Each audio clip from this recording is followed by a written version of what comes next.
All right, today I'm going to show you how to make a Detroit style pizza as opposed to like a Neapolitan or just a regular pizza in your oven or even on your grill. This is a Detroit style pizza. The main thing about a Detroit style is that it's thicker. It's usually cooked in a pan like this. These pans that I got are from Lloyd Pans, L-L-O-Y-D, LloydPans.com. This is a 10-inch by 8-inch by 2-inch deep pan, and then this is an 8x8 by 1-inch pan. They have like a non-stick surface on it, and they can withstand a lot of heat. So they're perfect for these Detroit style pizzas. I'll show you how to make it, but it's a super simple process. The first thing you have to do here is just put a little oil in the bottom. You actually want to go decently heavy with the oil, actually, okay? About that much. And the first part of this process is just taking the dough out of the fridge and letting it get up to room temperature inside the pans. So normally we'll take the dough out and just let it warm up on the counter, you know, with store-bought dough. This you can take right out of the fridge and put directly in the pan and then just cover it up and let it warm up that way. This will be a series of videos. This is the first step. So we'll take it out of the fridge.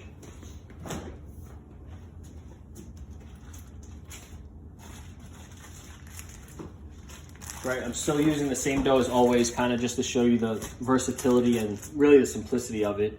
The Biratella's pizza dough, our family's dough. So like I said, it's been in the fridge. It's cold now. You know, if you're normally just making a regular pizza in the oven or on the grill or otherwise, you're gonna let it warm up on the counter before you start stretching it. This, you just take cold and just drop it right into the pan for a Detroit style pizza.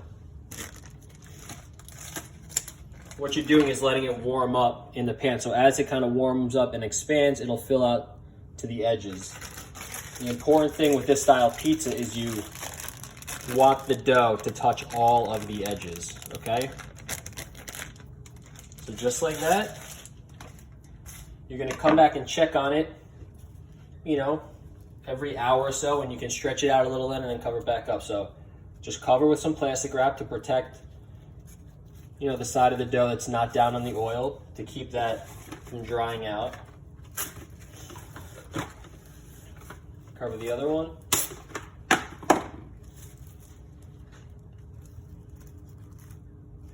And that's it. So it's very clean. You're not even putting flour down or anything. So you just cover it like this, and you're gonna leave it here. I'll come back in maybe an hour, 2 hours. The dough is real cold. I'll start stretching it towards the edges, cover it back up again, and let it keep stretching out slowly until it's in the corner of the pan before we put it in the oven. So that's step one. I'll be back in a little bit to show you the next step. Okay, so the dough's been sitting here for a while, so now all we're gonna do is just start stretching it to the edges, right? You can see it's expanded a little bit, it's warming up. The oil, it's sitting in the oil.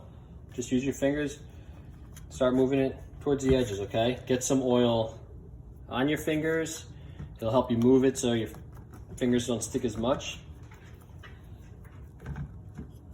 And, you know, it's not gonna get all the way there this time, but you're just gonna get it going and then cover it back up and let it sit.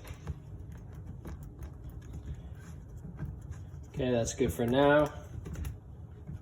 Cover this up. Come back again in an hour and probably do the final stretch. Same for this one.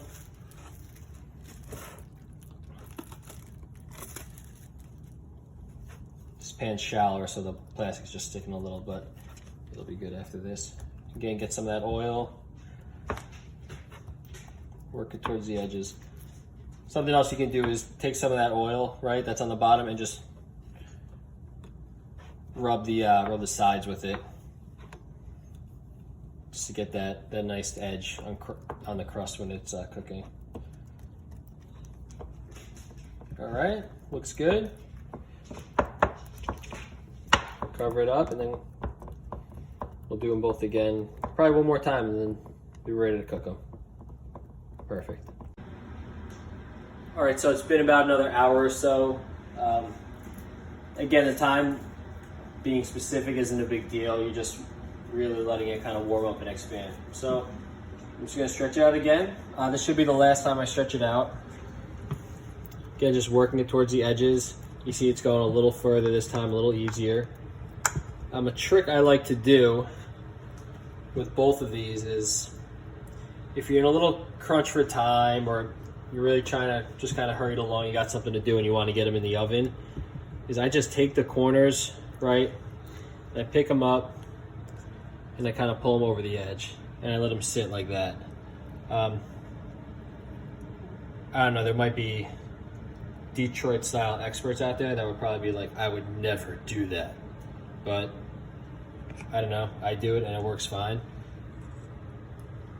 So I also just turned the oven on. I have it preset to 500 degrees, so by the time the oven is ready, we'll take these off and we'll make the pizzas. We'll take these off the edges and they'll be ready to go in.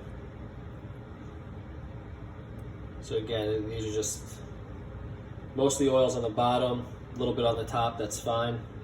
This pan fights me more, I think maybe because of the shape of these edges that hold it, but either way, if it doesn't stay, it's okay, it'll be near the edges. So just turn the oven on, preheating to 500.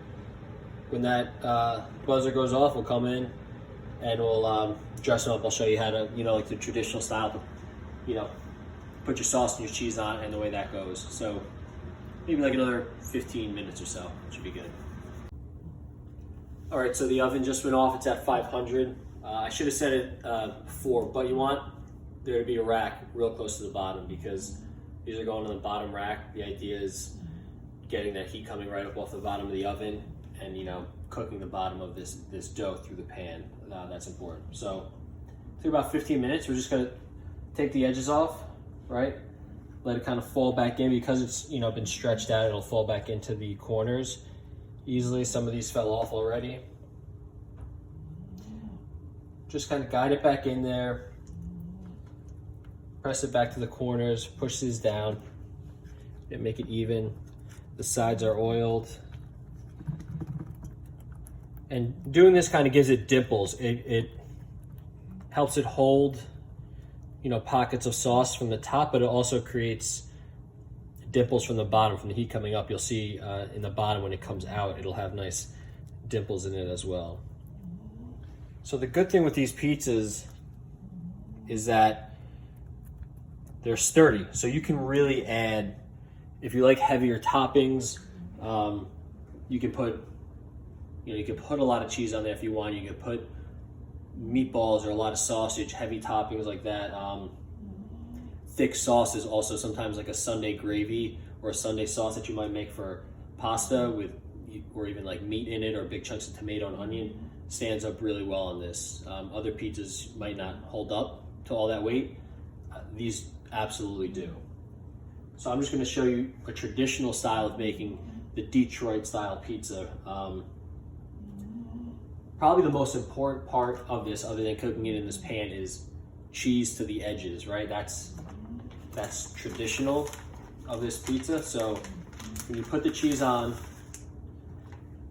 I'm using shredded mozzarella again. Really make sure you're getting the edges. I start with that.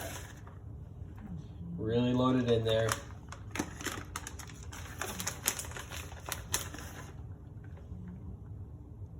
Heavy on the edges. When this cooks, this cheese will melt against the edge of the pan and create these kind of peaks of crispy cheese. So once you have that cheese all against the edges, you can put the rest over, right? The traditional style is cheese down first and then sauce across the top. I don't know if it's actually traditional, if that's what people say, but they use racing stripes of sauce. So that cheese is down. I like to use some Parmesan also, because I think that salty bite, if you get the edges and there's a nice salty bite of the Parmesan, that's really the best part of the pizza, are these edges.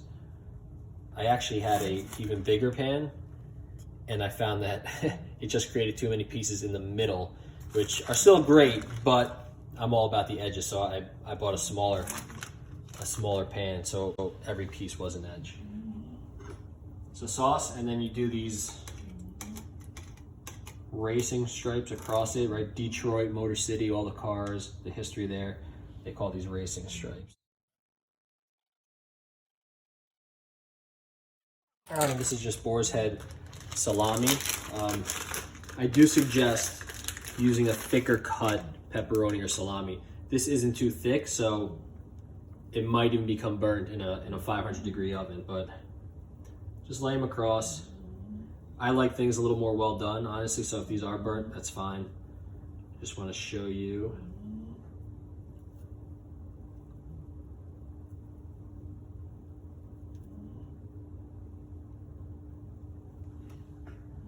And then me, I always like to go some dried oregano. I actually usually put this on right on the dough first. I forgot, so I'm just putting it on now.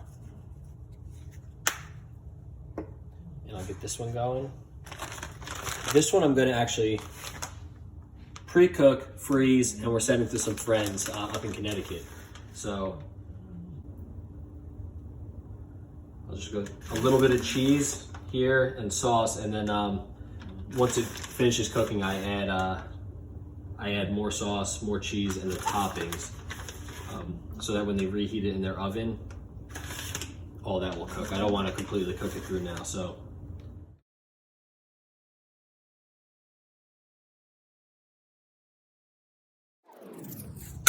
All right, now they're ready to go in, right? Bottom rack, and this should be 20 minutes is all it should take for these pizzas. It should come out crispy, should slide right out of the pan.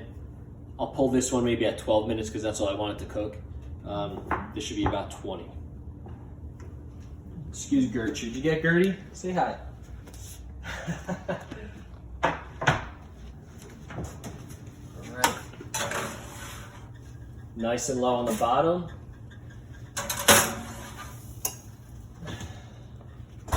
All right, and I'll probably check on it. Well, we'll see it in 12 minutes when I pull the first one out. All right, so it's been about 20 minutes, and we'll pull them out and just let them cool off. So I pulled the other one out maybe 10 minutes ago, so that's already cooling.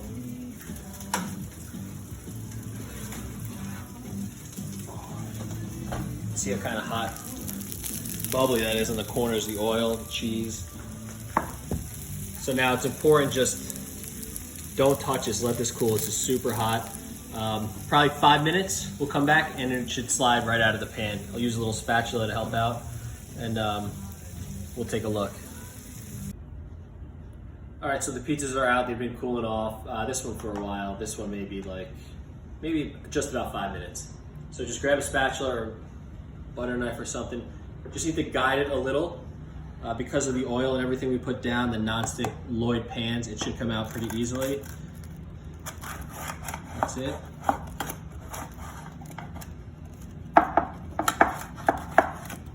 Stuck a little over here.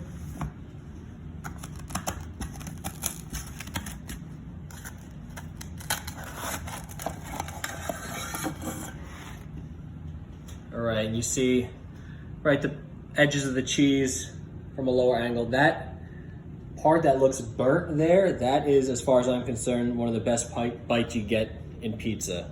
Let me lift this up and take a look at the bottom. Excuse me, love. The bottom should be well done. Let's lift it up a little more. Firm, some nice bubbles in there. Chewy. And that's basically ready to cut into and serve. It's actually still pretty hot, maybe give it another minute or so, but I'll just take this one out as well. And I'll show you, so this one that I'm taking out now, I'm gonna end up putting more on and I'm gonna freeze it and send it to a family up in Connecticut. But same thing, this is a little thinner, right? Thinner sides, but well done. Bottom, this isn't as well done as the other one, right? Because I only par cooked this one. This was cooked for about 10 minutes. This one was 20 minutes. But both of these, because they're sturdy, you let them completely cool, get completely to room temperature if you want to freeze them, and then you can throw them in a vacuum seal bag and put them in your freezer. That's here's just a couple examples of that. Right, you could tell the pepperoni in this one hasn't been cooked.